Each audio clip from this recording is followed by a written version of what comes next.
I'm Lee Moore, I'm Rob Moore. and this is the Chinese Literature Podcast. Rob, today this is part of a multi part series that we're doing Chinese literature not made in China. Not made in China. That's right. We don't actually know which part this is in this We haven't multi part. posted it yet. We're very organized here on the Chinese Literature Podcast. That's how, someone else, the thousands of people who come to produce the minions that we have working for us. Right. In our dungeon. Go unlock the person who's in the Kong, Rob. Yeah, will do. In the Kong. Nice. Jeez. I didn't mean that kind of dungeon. Well, the nice kind of dungeon, Were you thinking like an oubliette or what? I was thinking, they were playing ping pong down there. I wasn't really going to go into like medieval or early modern Chinese torture. Well, I think this is the place to go into early modern Chinese torture. I think this really is the place. Probably you're right. If we're going to stay true to our sort of overall thrust here, we better bring out the Kong. Let's not talk too much about thrust and tortures. Let's not do that. Yes, that would be good. So today we're looking at a work of literature that's actually not even written in Chinese, unlike all of the other works that we're doing in this series. This is written in French? Yes. What do you mean? Why we're doing Voltaire? Why the question? Like in French? Was Voltaire maybe writing in Welsh? I mean, I'm just saying it's a little unusual for the Chinese literature. In fact, podcast. I don't think we have. Do we have anything else in our massive sprawling archive that is? No, of course not, because we shouldn't, because it should mostly be in Chinese, right? I agree. It's the Chinese Literature Podcast. I want to say, so when we were beginning the podcast, we tried to decide between China Literature Podcast or Chinese Literature Podcast. Or we were deciding between different names, and the famous world-renowned China History Podcast by Laszlo Montgomery was one of the podcasts that we were thinking about when creating our podcast. And I specifically said, let's do Chinese Literature Podcast so that sometimes we can get outside of China. And so this podcast series is sort of the fruit of that. Yeah, it is. And, I had been talking about various sort of smatterings of things we wouldn't mind discussing, but we weren't sure quite under what umbrella to put them. And so we decided to have a little series of not made in China stuff for that reason. So you mentioned that we're doing Voltaire. He didn't write any Chinese. He did not write Chinese. He did not read Chinese, but he was utterly fascinated by just Chinese stuff in general. Voltaire is sort of coming out of this period of chinoiserie, as the French call it, is sort of, really into Chinese stuff. That's about 18th century. Which is mostly an enthusiasm for architecture, decoration, painting, stuff like that. But it does make its way into literature as well, especially because a lot of the Jesuits coming back from China were bringing some of the works of Confucius translated into European languages, introductions to other works of philosophy. The Jesuits were they did a lot of stuff. Pardon me. In China themselves, translating mathematical, scientific works into Chinese. Voltaire was utterly fascinated by what the Jesuits were bringing back, partially because, to make a long story short, he hated the Catholic Church with all of his being. He was a staunch atheist. And when he was reading the Jesuits and their enthusiasm for Confucius, he was basically like, well, if the Chinese were able to have this beautiful, well-ordered society, as the Jesuits are telling us, without the Roman Catholic Church or even a god. And of course, if you studied anything about Chinese culture, that's that's debatable. But based on the materials they had, that's the way it looked. He went, well, if they can do it, why exactly do we need the Roman Catholic Church? And so, let's maybe just ditch the whole thing and do what the Chinese are doing. And Voltaire was using China as this opposite of Europe, this I don't know if it's fair to call it atheistic. Maybe it is atheistic. I mean, isn't it Voltaire who famously said that he, the Enlightenment would end when the last king was strangled by the last priest entrails? Isn't that correct? That sounds like Voltaire. Voltaire was not known for hedging. Yeah. But yeah, he definitely had, and a lot of the people, a lot of similar writers in the Enlightenment had this view of China as this, and you can talk a little bit about this in a second if you want, but this sort of static view, like whatever we are that we don't like, China is the opposite of that. Mm. So if we have this horribly totalitarian religious authority, the Chinese definitely don't have that. And I mean, turning to today's poem, which Rob, you translated much of this poem. It's called A Missive to the King of China. It's written to Qianlong. You Qianlong Emperor, translated, yeah. Qianlong Emperor, by the way, just the readers are sort of up to speed here. 1711 to 1799, he was a Qing dynasty emperor One of the and wrote a lot longest of serving, poetry. And Voltaire thought that was pretty awesome. Qianlong was one of the longest serving emperors. Like many Chinese emperors, you're right, he did write poetry. Voltaire was particularly enamored with him. And so he wrote this, Voltaire wrote a poem to Qianlong, right? Right.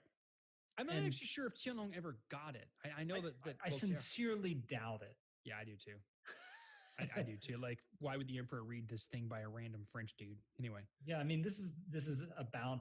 I mean, sorry, Qianlong is the emperor who told the McCartney embassy that he didn't have any time for the Brits' trinkets. Right. So somehow I doubt right.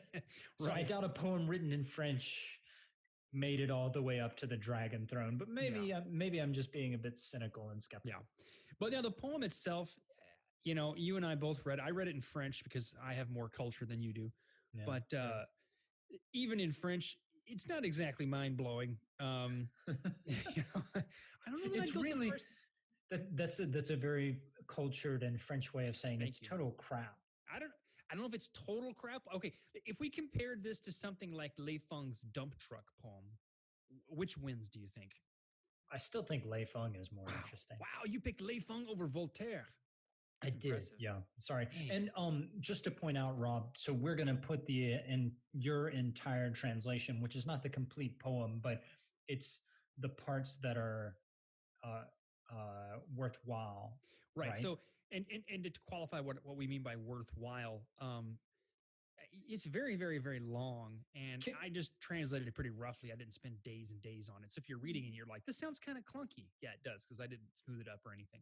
Rob, could you just read a passage from the poem A Missive to the King of China by Voltaire? Sure. I'll read just a passage. So it starts out this way.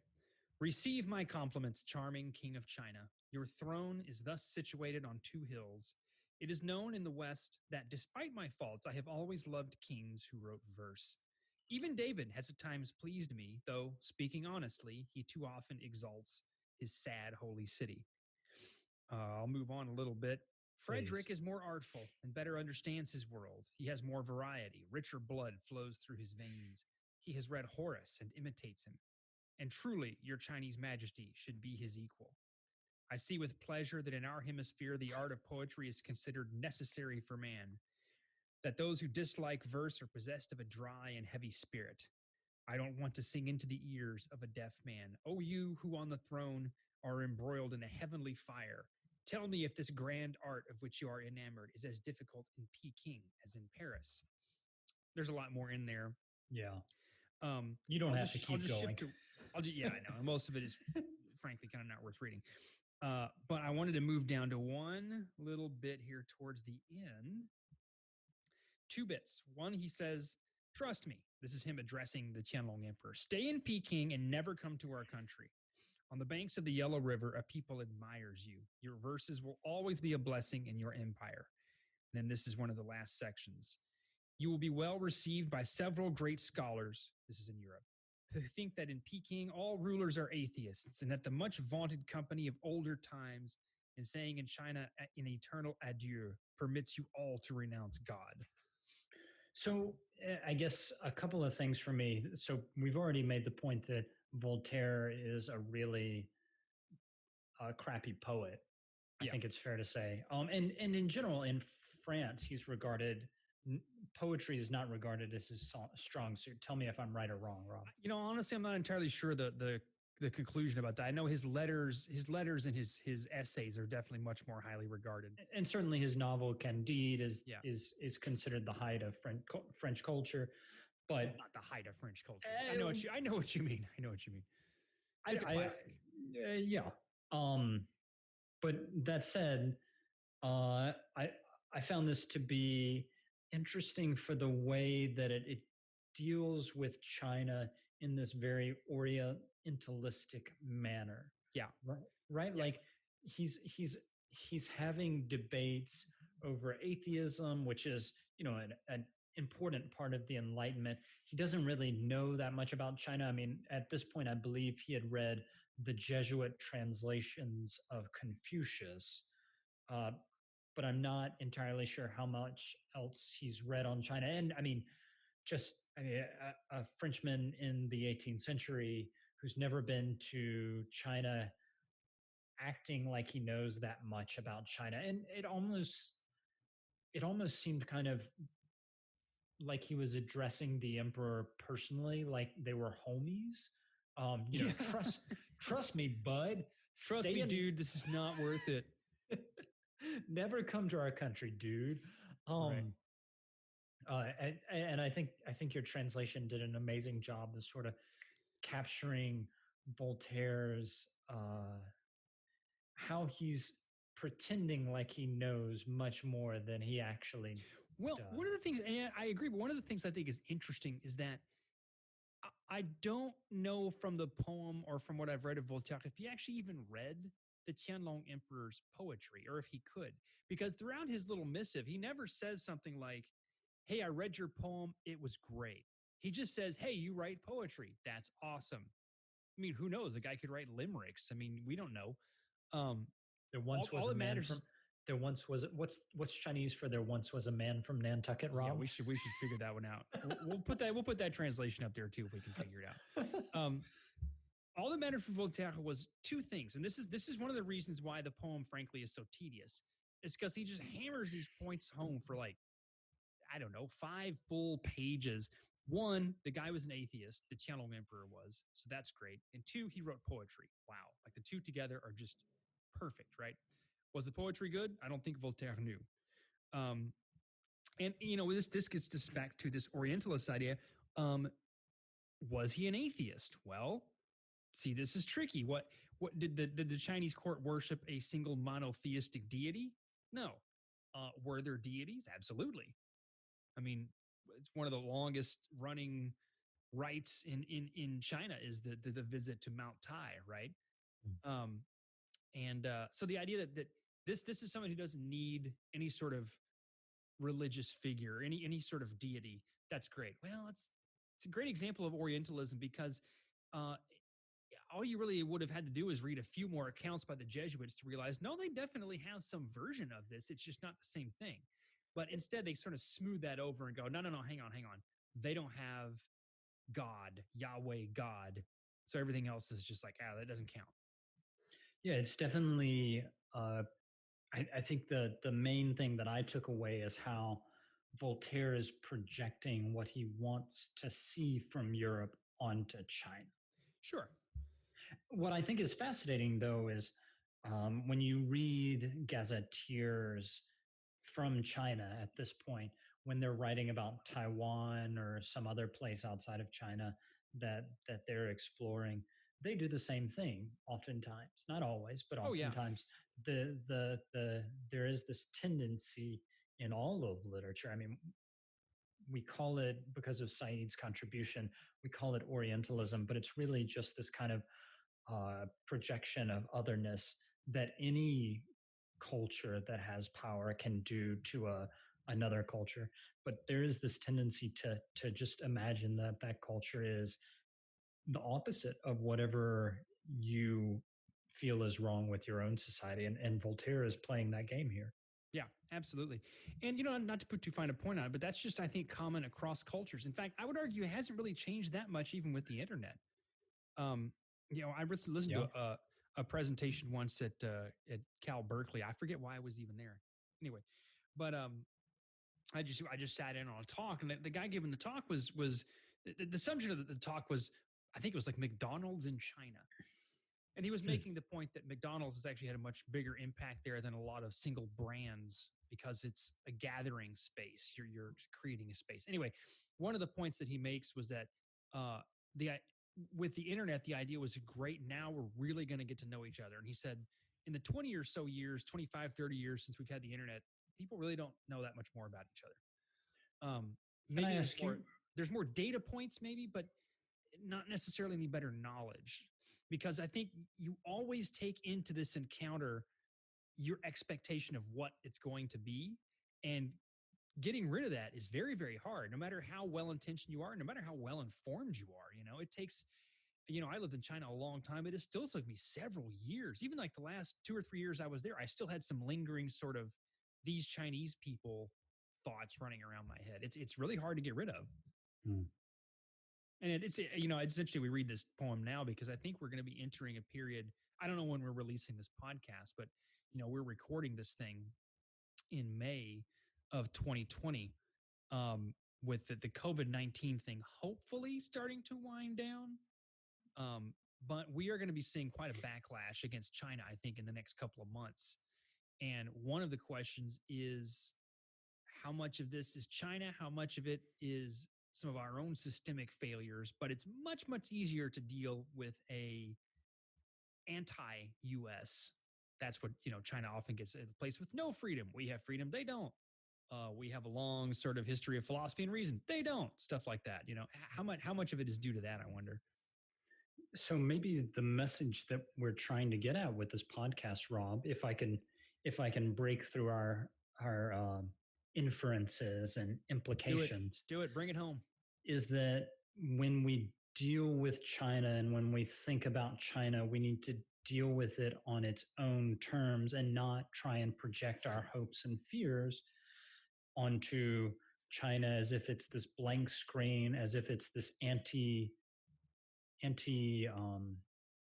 what's the right word, antipodal, like on the other side of the world. Did I just use that word correctly? Wow, well done, man. Raise the roof. We should have a list of fancy, snotty literary terms to throw out there and be like, wow, we don't even understand what they're talking about anymore. It's because we're so much smarter than you. No, I think you're right, but I think even more important than that, because I would argue you simply can't abandon sort of all bias and prejudice and just encounter the material, right? Sure. You can't. But I think being aware of your biases, to some extent, Voltaire is at least aware that he is an atheist and that's his jam. That's part of what makes the poem such a tough read is you're like, we get it. You're an atheist. Let's move on here, Yeah, I once, when I was studying some literary theory, I was like, why do we even need literary theory? Like, why can't we just, approach it directly? And a person sitting across the table from me was like, Lee, you moron. Everybody comes with a theory. A theory is just a lens. You have to have a lens to see something. The question is what lens will you choose and how self-conscious of that lens will you be? Right. I think that when like looking at Voltaire's poem about China it's not a good poem, but it should make us self-conscious as we go through this series on Chinese literature not made in China of the different lenses that are adopted to approach China. Right. Does that make sense? Yeah, and I think as maybe the final thought, hopefully the final thought I have about the poem, it's kind of clunky from our perspective and fairly pedantic, but it's still an interesting thing to read because the simple idea that someone during France's golden age, this is really in a period when France is becoming to dominate European culture in every sense, in fashion, literature, everything. That one of the great figures in French arts and letters would go, look, we need to get to China. That's a fairly revolutionary thought. I mean, I know we talked about how big chinoiserie is or was, but again, its biggest impact was trappings, right? Decorations, buildings, clothes. Not a lot of people were going out there going, hey, we need to get rid of all this other stuff we're reading and get back to Confucius. I mean, it bears some resemblances to the May 4th movement in the 20th century in China going, hey, look, let's just ditch all this Confucius and all this other stuff and read Tolstoy and things like that. Yeah, I think you're right. There is this parallel between Voltaire's uh, uninformed admiration of China, and some of the May 4th thinkers' uninformed admiration of the West. Right. And not too long after Voltaire wrote this, is Voltaire's writing in the 18th century. Not too long after this, the Collège de France started one of the first chairs of Chinese literature. I forget the exact title. I could go look it up. In Europe, it was one of the very first in any European academy of a chair, a department dedicated to the study of Chinese literature and culture. Right. So the French predate a lot more people in the serious study of China, not the hooray for China. Let's just do what they're doing, but really very serious scholarship. And I guess so that's interesting. I guess your point is that maybe this hooray for China mentality creates this impulse to actually, even if it's not really understanding China on China's terms, it does create a kind of infrastructure Right. that This sort of popular, sort of pop interest generates a deeper interest and an interest to analyze and really figure out what we are to do with this. What is this stuff exactly? And a lot of the stuff coming out of the Collège de France in the early 19th century is still kind of in a little bit in this vein, but they're doing things like translating vernacular literary classics into French. They're using some of the earliest Chinese language manuals created for any culture or language. So you could argue that even something as poorly carried out as what we're seeing in Voltaire actually yielded something much more interesting.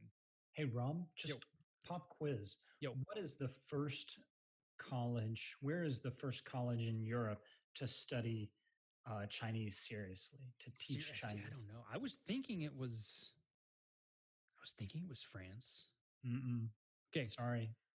go for it.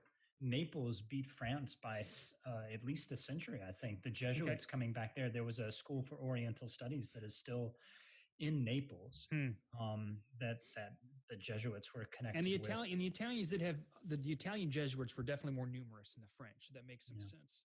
yeah. But the Collège de France is definitely the reputation in Europe was a lot higher Mm, than a small college in Naples. So to have an already existing academic institution like this have a chair of Chinese studies is a pretty big deal.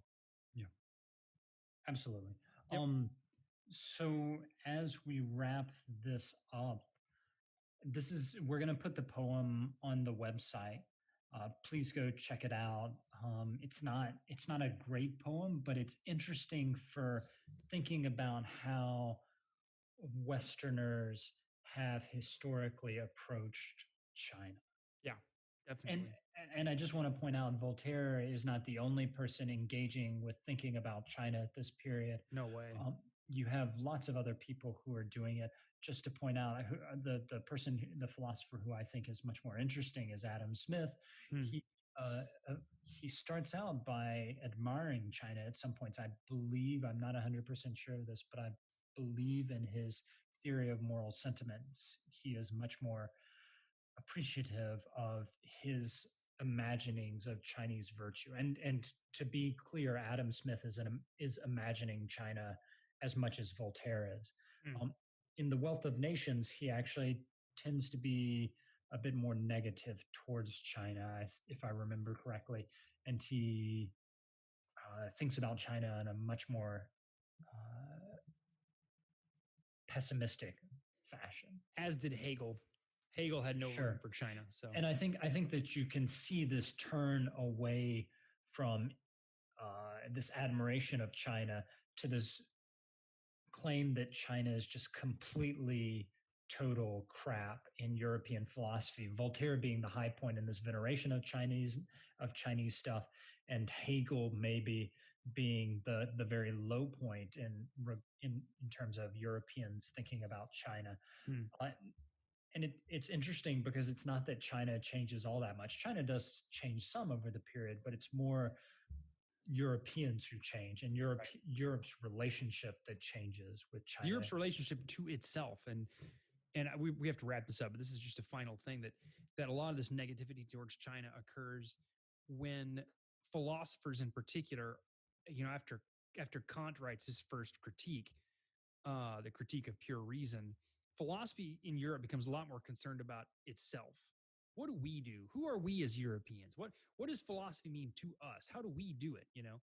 Mm. And so the more defined the project becomes, the clearer it becomes that actually, yeah, what the Chinese are doing is not this at all. Like it's total garbage compared to what we were doing. So the more serious and self-conscious it becomes, the less room there is for anything that's not that. So as we wrap this up, I would just say, as you're thinking about approaching China and studying China, or really any kind of thing that is different from you, whether it be uh, a different culture or just people in that town right across the river from you, make sure you're at least approaching it. You always have this lens through which you view it, but make sure you're approaching it sympathetically at first, at least, and look very seriously at how they view themselves. Otherwise, you'll fall into the trap that Voltaire falls into, which is just making the other out into whatever you want to see of it. Know what your biases are. Yep. All right. Well, I think that's a good place to wrap it up. I'm Yep. Lee Moore. I'm Rob Moore. And this is the Chinese Literature Podcast.